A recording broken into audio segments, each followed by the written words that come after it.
J'aimerais vous inviter à prendre vos Bibles pour que nous puissions lire dans Ruth. Nous allons lire 4 versets vers la fin de Ruth 2. Donc Ruth 2 à partir du verset 20 jusqu'au verset 23. Et après nous irons sur Ruth 3. Nous allons aussi lire 4 versets, donc du verset 1 jusqu'au verset 4.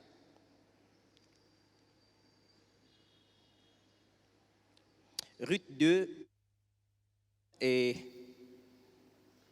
Ruth 3, 1 à 4. La Bible dit ceci. Naomi dit à sa belle-fille, voilà, j'aimerais bien lire ensemble avec vous. Naomi dit à sa belle-fille qu'il soit béni de l'Éternel, qui se montre miséricordieux pour les vivants comme il le fut pour ceux qui sont morts. Cet homme est notre parent. Et encore Naomi. Il est de ceux qui ont sur nous droit de rachat. Verset 21. Le verset 21 tarde à venir. Je vais aller voir moi-même. Ah, ok. Ruth la Moabite ajouta, il m'a dit aussi, reste avec mes serviteurs, jusqu'à ce qu'ils aient achevé toute ma moisson. Verset 22. Voilà. Et verset tarde. Je préfère continuer. Et Naomi dit à Ruth, sa belle-fille, il est bon, ma fille, que tu sortes avec ses servantes et qu'on ne te rencontre pas dans un autre champ. Verset 23. Elle resta donc avec les servantes de Boaz pour glaner jusqu'à la fin de la moisson des orges et de la moisson du froment. Et elle demeurait avec sa belle-mère. Ruth chapitre 3 au verset 1. Naomi, sa belle-mère, lui dit, ma fille, je voudrais assurer ton repos afin que tu fusses heureuse. J'aime bien cette phrase. Sa belle-mère lui dit, j'aimerais assurer ton repos. J'aimerais dire à quelqu'un, Dieu a un projet d'assurer le repos de quelqu'un ici. Dieu a un projet clair. La pensée de Dieu, le fond de la pensée de Dieu, si vraiment Dieu te faisait entrer là dans son cœur pour que tu vois ce qu'il pense, il a des pensées de te faire entrer dans le repos. Il a dit, je connais le projet que j'ai formé pour toi. C'est un projet de bonheur, littéralement un projet de repos pour toi. Et maintenant Boaz, donc verset 2, et maintenant Boaz, avec les servantes duquel tu as été, n'est-il pas notre parent? Voici, il doit vanner cette nuit les orges qui sont dans l'air. Verset 3, lave-toi, regardez bien ces versets. Lave-toi et oins-toi, puis remets tes habits et descends à l'air. Tu ne te feras pas connaître à lui jusqu'à ce qu'il ait achevé de manger et de boire. Verset 4. Et quand il ira se coucher, observe le lieu où il se couche. Je sais que quelqu'un se dit, mais ce passage, il est en train d'aller où comme ça avec ce... Ensuite, va, découvre ses pieds et couche-toi. Il te dira lui-même ce que tu as à faire. Amen. Ce matin, j'aimerais partager avec nous sur un sujet que j'intitule « Avant de jeûner ». Avant de jeûner. Quand j'ai partagé ça avec ma femme, elle m'a posé la question de savoir « Tu vas prêcher sur quoi ?» Je lui ai dit « Je vais prêcher sur avant de jeûner ». Il dit « Déjeuner ?» J'ai dit « Non, ce n'est pas avant le déjeuner, c'est avant de jeûner ». Vous savez que nous allons, il nous reste qu'une seule semaine pour ceux qui ont oublié. Dans une semaine, on oublie les foufous. Déjà cette semaine, on diminue la quantité considérablement. Et dans une semaine, bye bye, cher foufou. Alors il est clair que pour certains doivent consulter leur médecin pour savoir comment est-ce qu'ils vont. Le jeûne est très, vous savez, c'est quelque chose de très crucial pour certaines personnes. Alors nous encourageons certaines personnes à voir leur médecin, à consulter leur médecin. Il y a des gens qui ne peuvent pas jeûner sans voir leur médecin. Donc il est très important pour vous, si vous êtes dans ce cas, que quelqu'un vous suive, un médecin vous suive et qui vous dise comment est-ce que vous pouvez faire ce jeûne. Et si vous avez des questions pour ça, nous avons des médecins ici à l'église. Ils peuvent donc vous aider pour ça. Alors, il est vrai que lorsqu'on essaie de lire ce passage, on ne trouve aucun endroit où il s'agit du jeûne. Mais je crois que la Bible est la parole de Dieu et que toute écriture est mise en place pour pouvoir nous enseigner. Cette histoire ne parle pas, Ruth n'est pas en train de jeûner, mais Ruth a un rendez-vous très spécial. Elle doit aller voir un homme très important pour sa vie. Et pour ce rendez-vous-là, elle est censée se préparer. Cette histoire, vous la connaissez, il s'agit de Ruth et il s'agit de Naomi qui avait, avec son mari, ils ont quitté leur pays, Bethléem, pour aller vivre dans le pays de Moab. Et arrivé là-bas, son mari est décédé. Elle avait 2 fils. Et ces 2 fils ont pris des femmes moabites. Après quelque temps, après 10 ans de mariage, de vie commune, donc, ces fils-là aussi sont morts. Et plus tard, Naomi va demander à ses belles-filles de repartir chez elle jusqu'à ce qu'une seule parte et que l'autre reste. Et elle s'appelait Ruth. Alors, il s'est fait qu'ils se sont décidés donc de quitter le pays de Moab parce que finalement, le pays qu'ils avaient quitté avait repris le cours de la vie normale. Donc, vous savez, quelquefois, il est très important de ne jamais quitter Bethléem parce que Bethléem veut dire la maison du pain.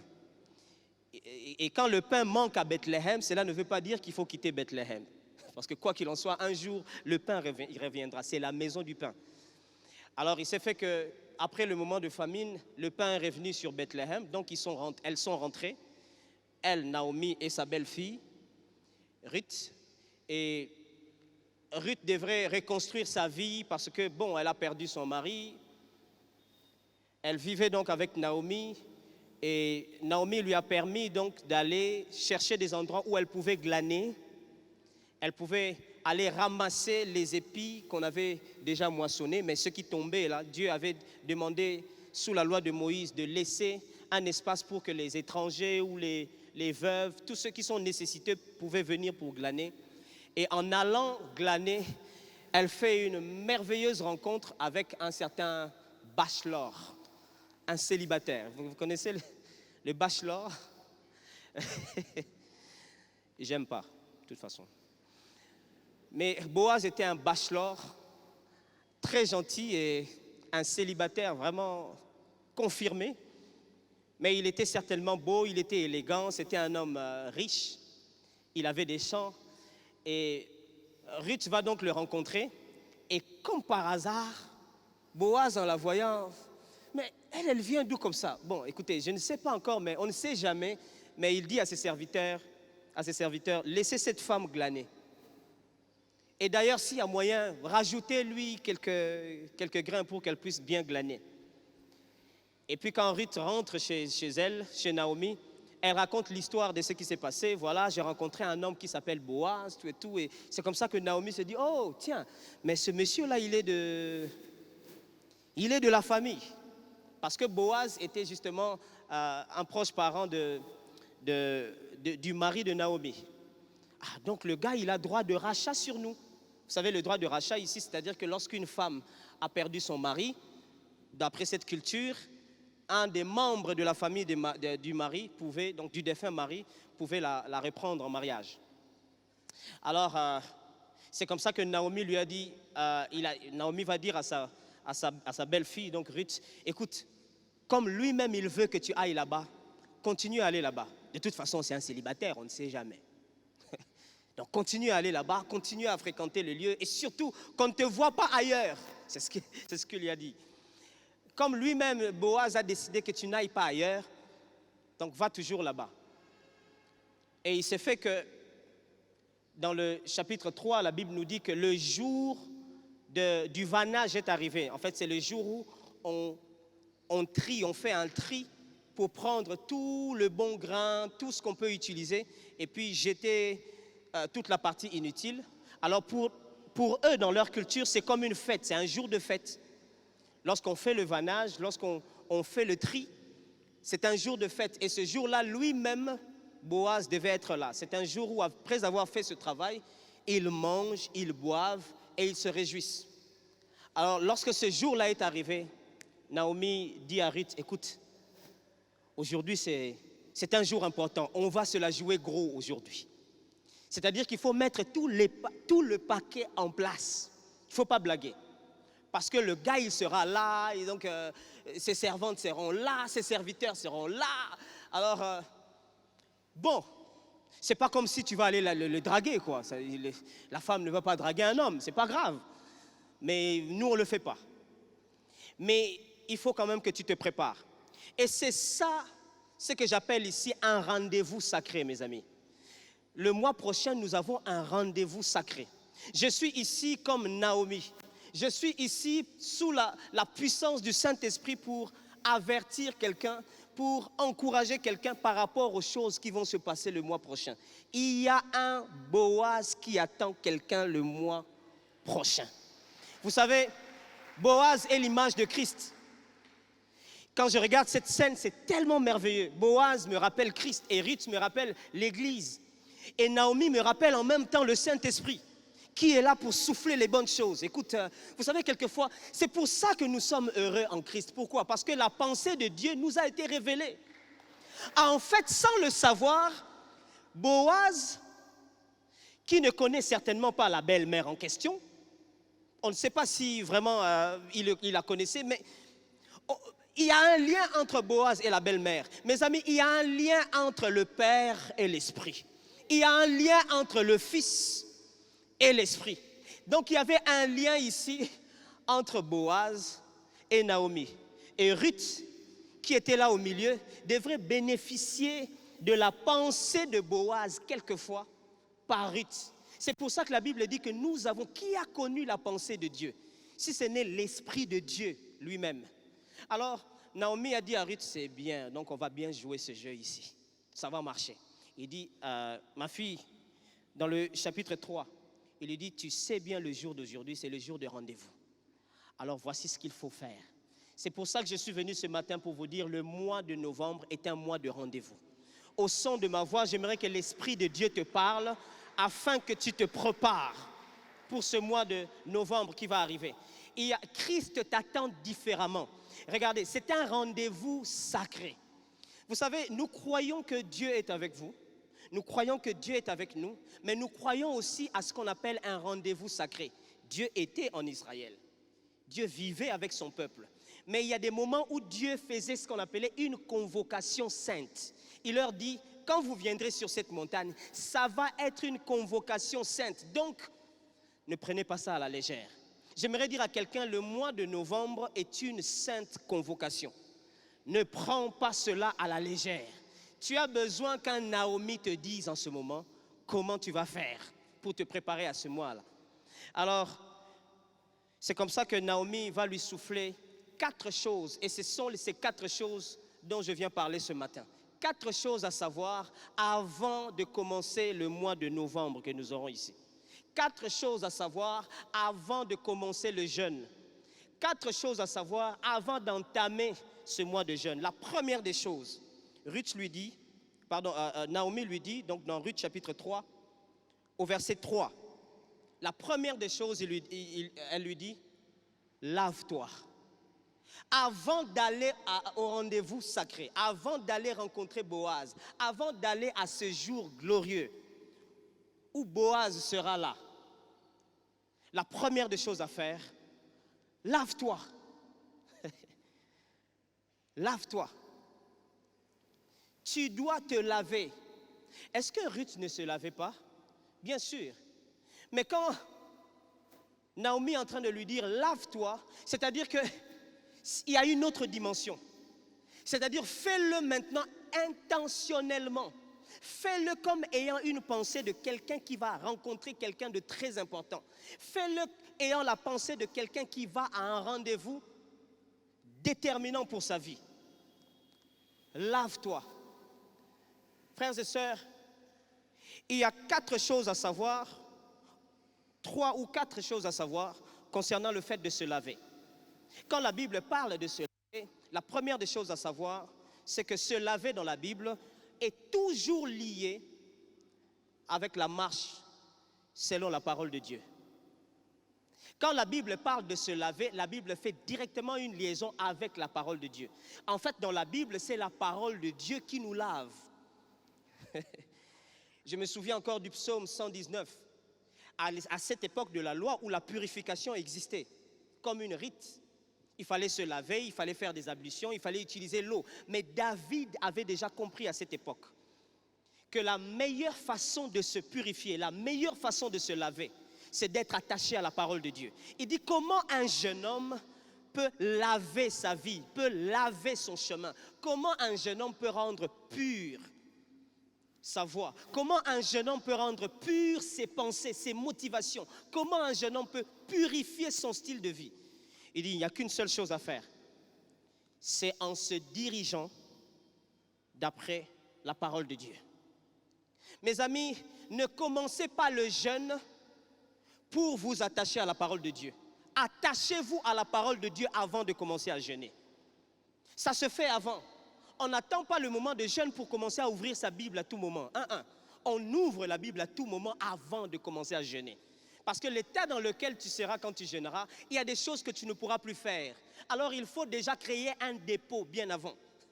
Parce que c'est ce dépôt-là que le Saint-Esprit sera en train d'utiliser. Alors, lave-toi.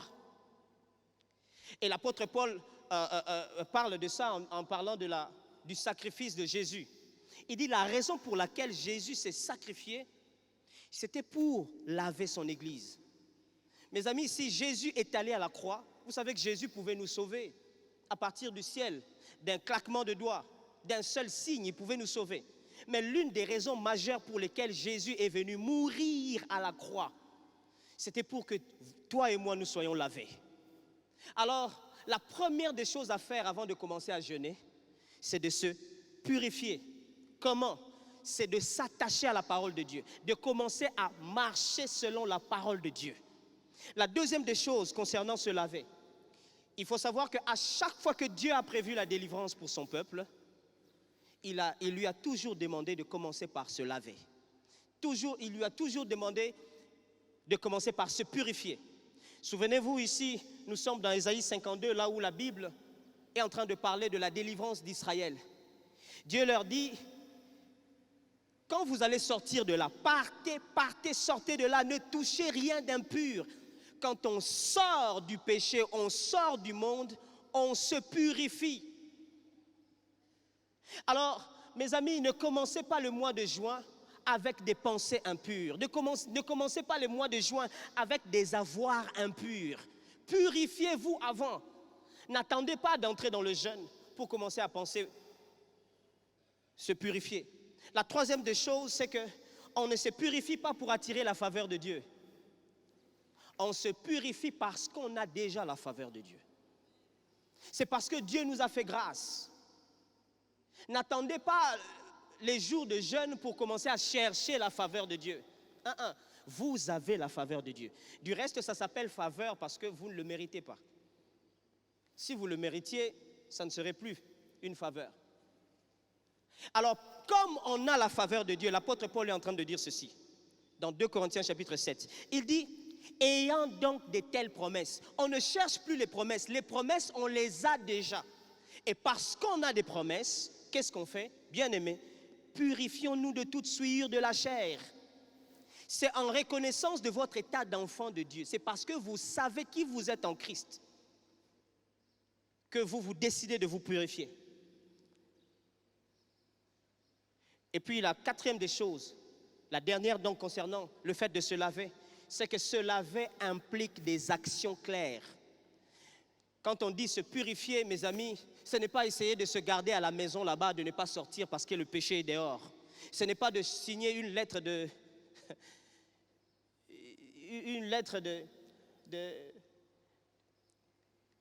démission parce qu'il y a beaucoup de péché dans l'entreprise. Regardez ce que la Bible appelle se purifier. Dieu était en train de parler à Israël par la bouche d'Ésaïe. Vous savez qu'Ésaïe était venu avec un message très brutal. Tout de suite dans Ésaïe 1, Dieu commence à s'adresser à Israël pour lui dire, quand vous étendez, dans le verset 15, quand vous étendez vos mains, je détourne de vous mes yeux. Quand vous multipliez des prières, je n'écoute pas. Seigneur, pourquoi tu n'écoutes pas nos prières? Il dit, vos mains sont pleines de sang. Il y a des choses dans vos mains qui occasionnent la mort d'autres personnes. Et ça, Dieu n'aime pas. Il y a des choses que vous faites avec vos mains qui font que quelque part des vies sont en train de se perdre. Dieu n'aime pas.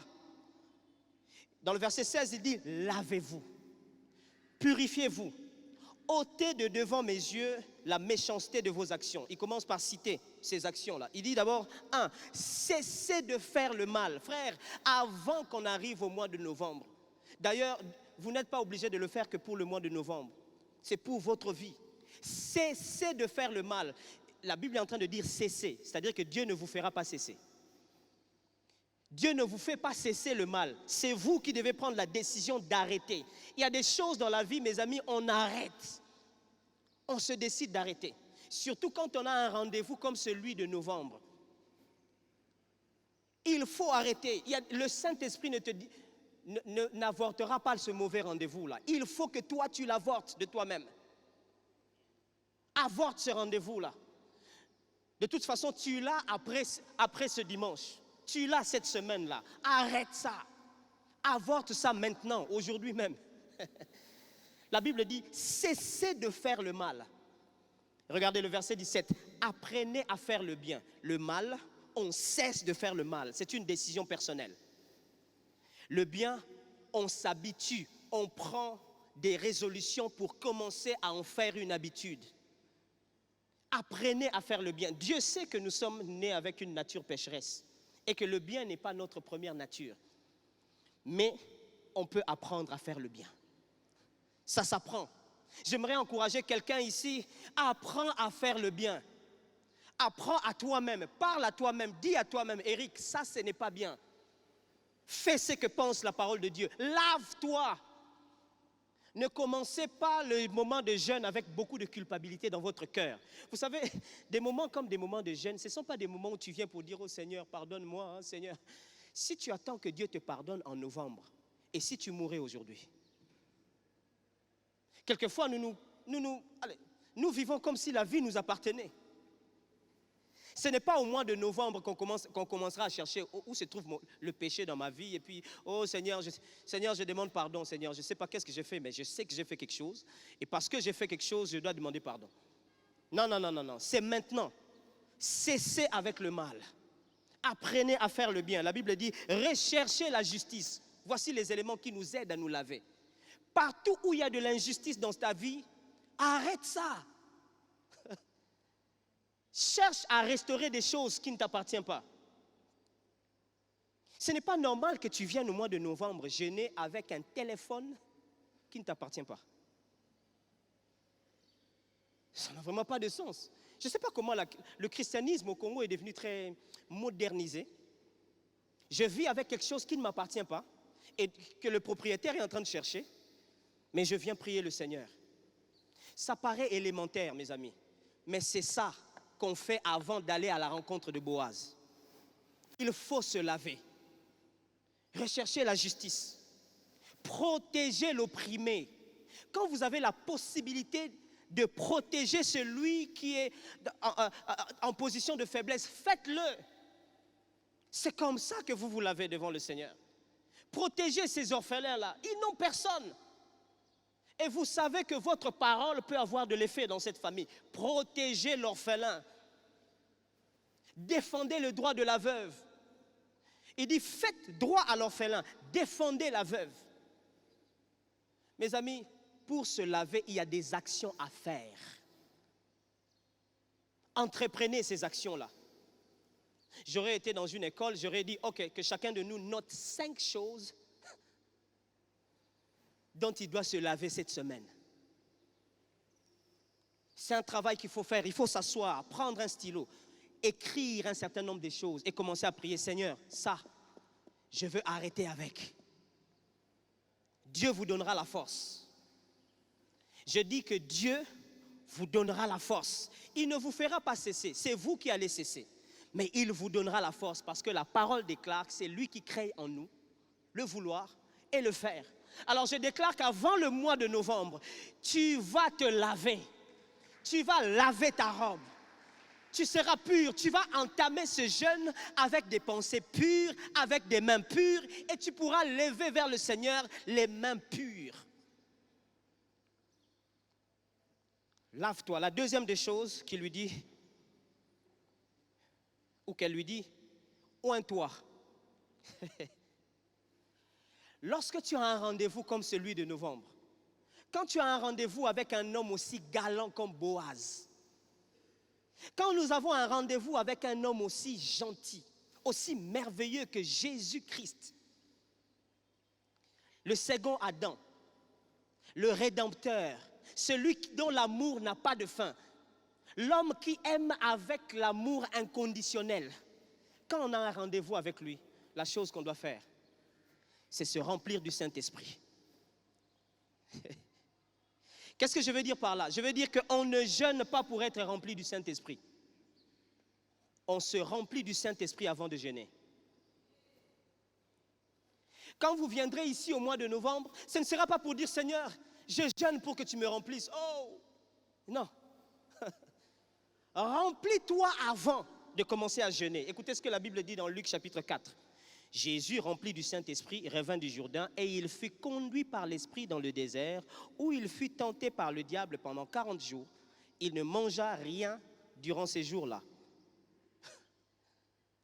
C'est avant le jeûne qu'on se remplit. C'est pour ça que cette semaine, quand vous viendrez jeudi à la prière, tout ce qu'on va faire jeudi, ce sera se remplir. Tout ce qu'on va faire cette semaine, pendant que nos ventres seront en train de recevoir les derniers foufous de la saison, ça sera se remplir du Saint-Esprit. Pourquoi? Vous savez, le tentateur ne se trouve pas, le tentateur ne fuit pas le jeûne, il vient pendant le jeûne.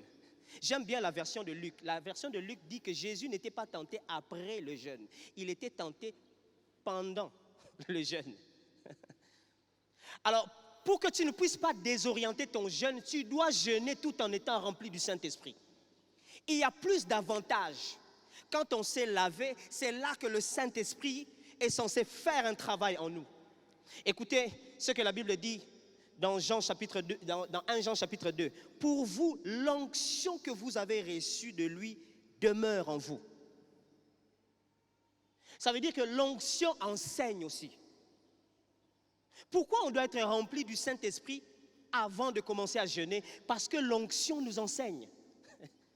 Il dit, cette onction habite en vous déjà. Et puis, il dit, vous n'avez pas besoin qu'on vous enseigne. Chers frères et sœurs, ce que nous on fait, ce que nous faisons ici, c'est vous encourager. En réalité, le meilleur enseignant, vous l'avez déjà. Depuis le jour où vous avez dit oui à Jésus comme Seigneur et Sauveur, vous avez en vous déjà un potentiel enseignant, le Saint-Esprit. C'est pour ça que lorsqu'un chrétien vient me poser des questions du genre, est-ce que si je fume, c'est mal?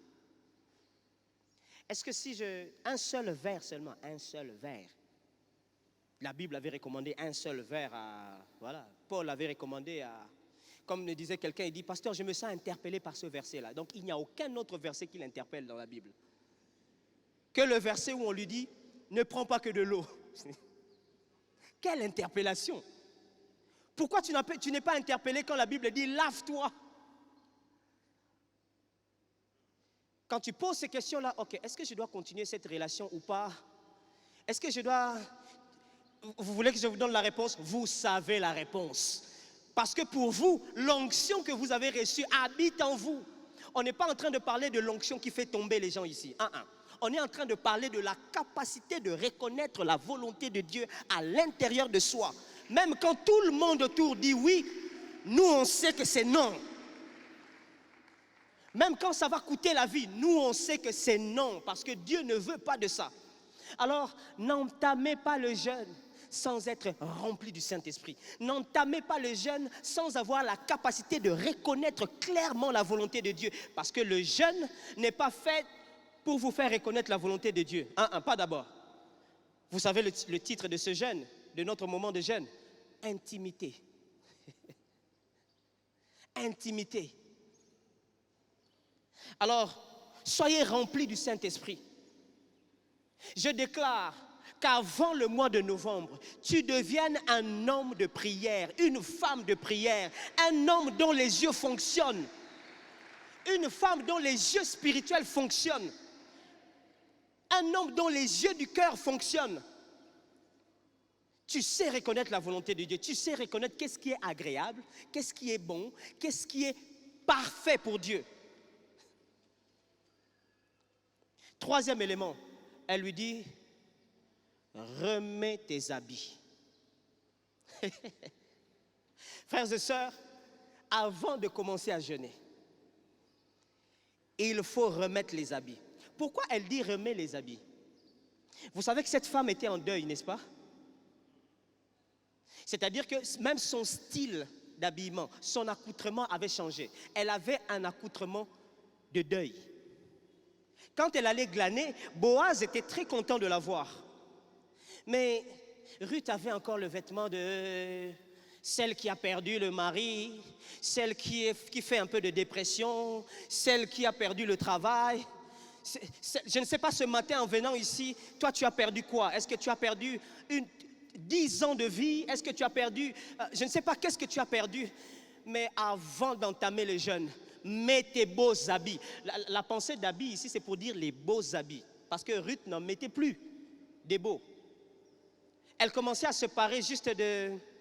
Elle ne mettait plus de couronne sur sa tête. Vous savez, une femme qui a perdu son mari, c'est-à-dire qu'elle ne s'occupe même plus des cheveux. Chez nous, on ne s'occupe tellement pas des cheveux qu'on les coupe. C'est-à-dire que tu as perdu le mari, les cheveux partent. Alors elle s'est dit, Naomi lui a dit, maman, remets tes beaux habits. Ton rendez-vous là, c'est un rendez-vous sacré. Ce n'est pas n'importe quel rendez-vous. Ne viens pas comme un oui, moi c'est... Oui Seigneur, non! On vient tout en étant rassuré. Ça ne dépend pas de ce que tu as en poche. Oh. Tala. Il est question d'intimité. Vous pensez qu'on va garder intimité avec quelqu'un qui est sale? On va être en intimité avec quelqu'un qui ne sait pas laver, avec quelqu'un qui ne sait pas oint. Ça n'a pas de sens. On est en intimité, on aime être en intimité avec... Il y a des jeunes ici, attention. C'est bon. Mais on aime être en intimité avec... C'est quand elle sent bon, c'est quand elle est bien habillée. Écoutez, nous les hommes, on voit d'abord. On voit. Nous, on ne voit pas le cœur, on voit le corps. Alors, quand tu viens au mois de novembre, viens bien habillé. Je ne parle pas des habits que tu mets. Si tu penses que tu peux bien t'habiller, gloire à Dieu. Ça s'applique aussi quand même à ça. Mais écoutez ce que la Bible appelle les beaux vêtements, les vêtements. La Bible dit dans Ésaïe chapitre 61, comme si la Bible parlait vraiment de Ruth ici. C'est Dieu qui est en train de parler de la restauration d'Israël. Dans le verset 1, vous connaissez ce verset. L'Esprit du Seigneur, l'Éternel est sur moi, car l'Éternel m'a oint pour porter de bonnes nouvelles aux malheureux. Il m'a envoyé pour guérir ceux qui ont le cœur brisé, pour proclamer aux captifs la liberté et aux prisonniers la délivrance, pour publier une année de grâce de l'Éternel et un jour de vengeance de notre Dieu, pour consoler tous les affligés, pour accorder aux affligés de Sion, pour leur donner un diadème, une couronne au lieu de la cendre, une huile de joie, vous voyez ça? Une huile de joie au lieu du deuil, un vêtement de louange au lieu d'un esprit abattu. Quand tu viendras au mois de novembre ici, mets tes beaux vêtements. Viens avec les vêtements de louange. Viens avec des mots, des phrases. Viens avec la louange. Vous savez, dans la Bible, la louange est comme un vêtement pour nous. Et la louange, ce que la Bible appelle la louange ici, ce n'est pas d'abord ce que tu dis. Le mot louange ici veut dire ceci. Ça veut dire briller, faire des folies, éclater, être beau, quand on te voit, vous savez, quand on te voit, tu es bien habillé, on te voit, on dit ouf. C'est-à-dire que quand tu viens avec la louange. Porte la louange avec toi. Habille-toi bien, sois très beau, si tu peux te parer bien, pars-toi bien, mais surtout viens avec un cœur rempli de louange. Quand tu viendras au mois de novembre, ne viens pas avec le deuil. Il a prévu d'enlever ton deuil et de le changer. Écoutez, il dit un vêtement de louange au lieu d'un esprit abattu, afin qu'on les appelle des térébintes. Les térébintes sont des arbres de décoration. Des térébintes de justice. Une plantation de l'Éternel pour servir à sa gloire. Quand tu viendras au mois de novembre, quand on te voit, il faut qu'on voie la gloire de Dieu. Ne viens pas avec un esprit abattu, ne viens pas avec la dépression. Ouvre. Je ne sais pas qu'est-ce que tu as fait les années passées qui ont détruit ta conscience, ça détruit ta quiétude, ça détruit la paix dans ton cœur. Tu as comme l'impression que tu es devenu dépressif, tu es devenu dépressive, tu n'arrives même plus à louer le Seigneur. Le manque de capacité de louer le Seigneur est la preuve d'un commencement d'une possession démoniaque. Vous savez, quand est-ce que tu sais que tu commences à subir une possession démoniaque? C'est lorsque tu deviens insensible à la louange. Quand on loue le Seigneur, toi, tu ne sais même pas qu'est-ce qu'il faut faire. Alors, s'il te plaît, mets tes beaux vêtements. Tu es la justice de Dieu. Tu es la gloire de Dieu.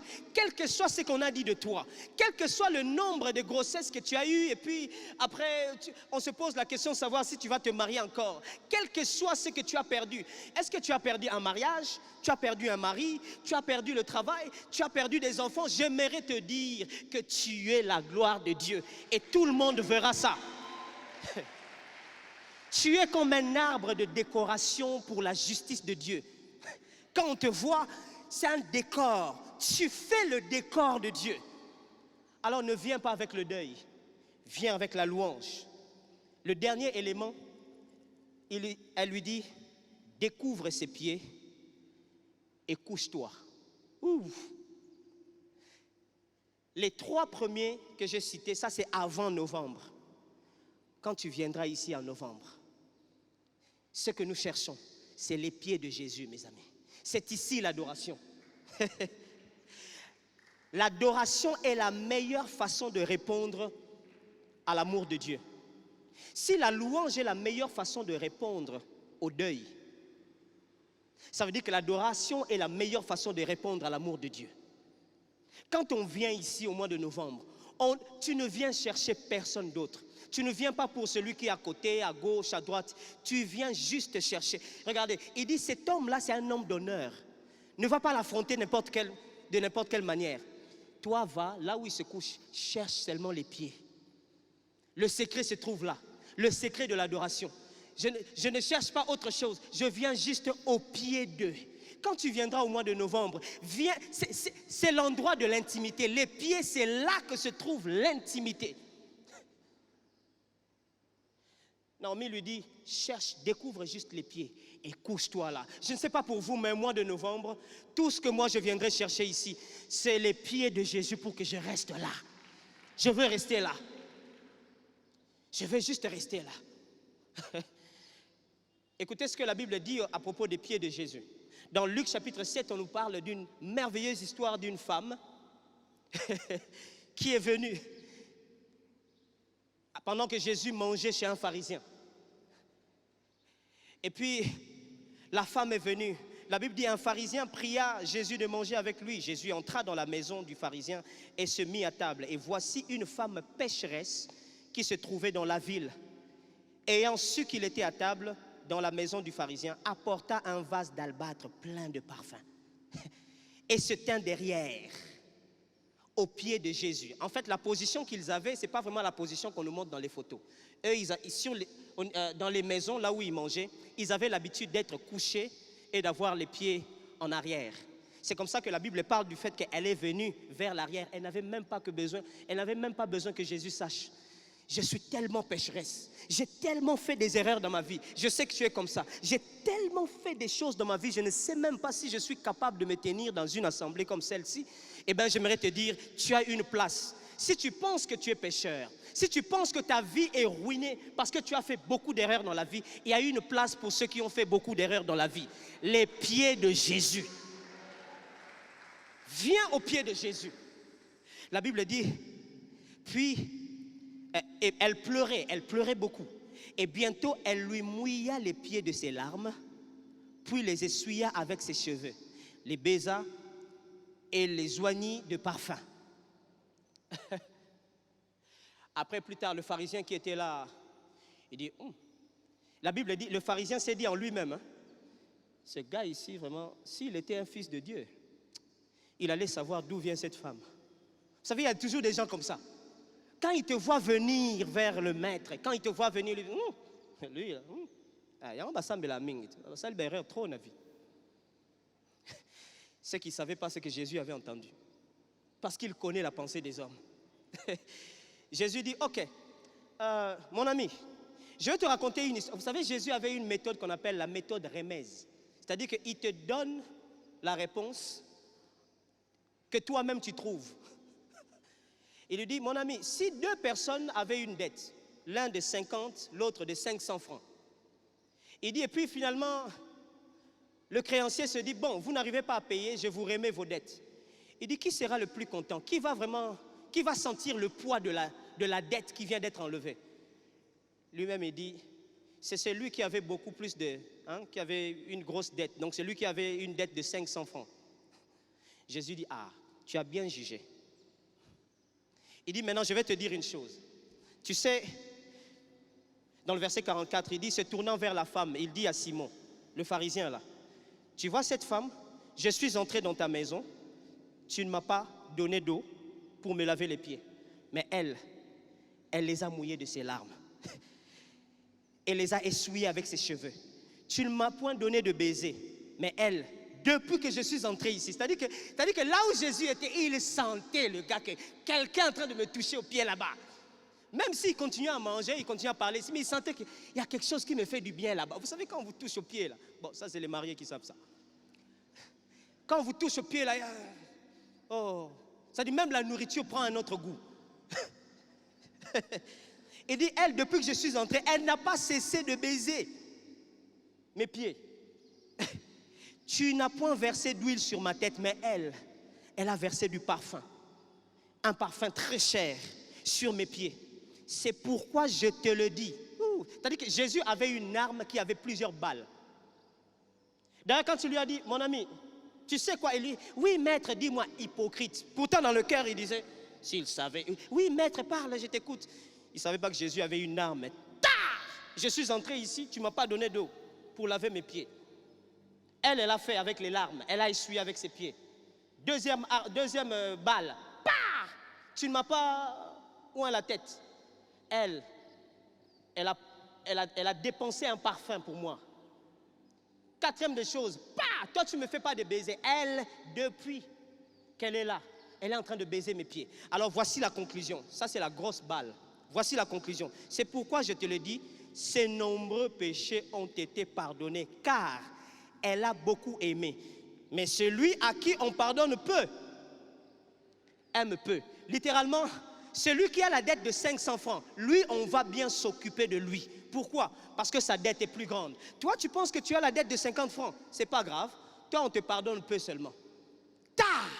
J'imagine ce que le pharisien a pu se dire. Mes amis, quand tu viendras au mois de novembre, il y a une place pour toi.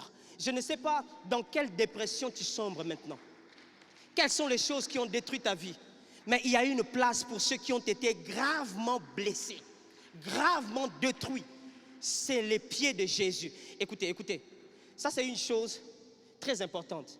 En fait, quand on lit cette histoire, on se dit la femme a mouillé les pieds de Jésus. Combien de litres de larmes elle pouvait sortir de ses yeux pour mouiller les pieds de Jésus? En fait, dans la culture juive, quand les gens sont affectés par des situations difficiles dans leur vie, ils pleurent tous dans un vase pour garder ces larmes-là. Et c'est de génération en génération qu'on pouvait garder les larmes dans un vase. Donc quand cette femme est venue vers Jésus, elle pleurait bien sûr, mais ces larmes ne sont pas suffisantes pour laver les pieds de Jésus. Elle avait avec elle un vase des larmes de plusieurs générations de sa famille.